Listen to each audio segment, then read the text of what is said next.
Peace and prosperity, family. Shalom Bataya. So, and Shabbat Shalom to you all. So, I saw this news article right here. And all I want you guys to do is peep the play. And we're going to do a quick little breakdown. And I got another news article. And I want y'all to peep the word play as well in that. And we're going to break that down, okay? All right, let's jump into it. And it says, new COVID strand spreads across UK with unique symptoms. It says, unlike other strands, the Stratus strand is known for unique symptoms of giving people a hoarse voice. Okay, again, it's called the Stratus strand. So let's go, before we jump into the breakdown, we all know that stratus means cloud, sky, space, whatever you want to call it, but it's dealing with the clouds. So let's get to this breakdown. So I went ahead and looked it up and seen what it means, what stratus means in the biblical. And it says, in a biblical context, stratus is not a direct term used, but the concept of layered clouds or a covering cloud. So basically, the word stratus is dealing with clouds. And it says the word cloud and its symbolism, biblical references to clouds often represent Yahuwah's presence, glory, or divine action. So let's keep going. Okay, now we're going to look at the biblical symbolism of clouds or stratus. And it says the Bible uses clouds to symbolize Yahuwah's presence and glory. Clouds are often associated with Yahuwah's dwelling place or his manifest presence. For example, the Shekinah glory cloud filled the tabernacle and temple. Divine power and judgment. Clouds can represent Yahuwah's power as seen in descriptions of Yahuwah's descent in clouds like on Mount Sinai. Also, the coming of Hamashiach. Clouds are also mentioned in the context of Yahushua's ascension and his second coming.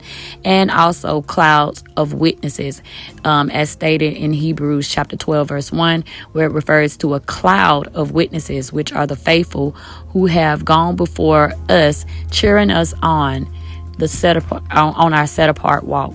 So again, when you see stuff like this and they put it out in the news, they are giving you a coded message, letting you know that they know what time it is.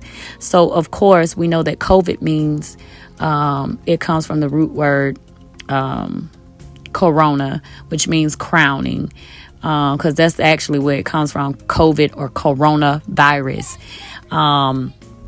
So, corona means crown. Yeah, let's keep going. All right, so they are already trying to tell us that we have a new so-called COVID variant out called Stratus, which is dealing with the clouds. And like I told y'all, I'm going to teach y'all some things over here, how to read between the lines and how to peep the wordplay, because they do this because you all are not paying attention. You're not discerning and having perception about what it is that you're seeing and hearing. Don't worry about my son in the background. Y'all know I have children, so y'all, you know how it is over here. But anyways, let's keep going.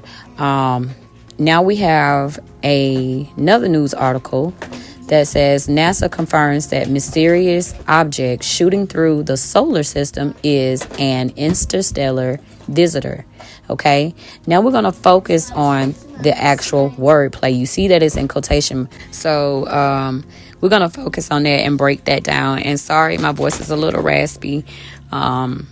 Sometimes it just gets like that. I get a little hoarse here and there. But anyways, we're going to go and break down the word interstellar visitor.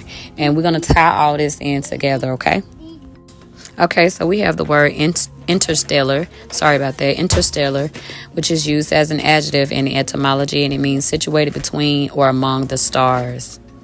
All right, so we're going to break down visitor, which is a noun in the etymology, which means visitor or inspector. And it also says see, visit.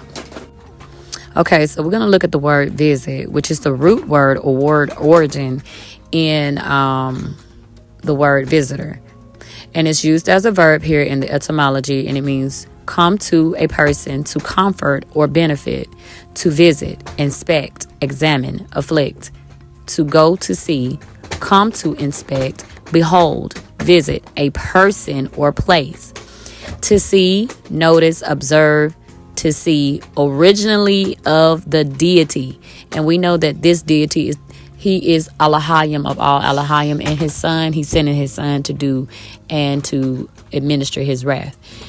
So they know who's coming. And it says to pay a call, come upon, afflict, punishment. So we already know what's up. They know what's up.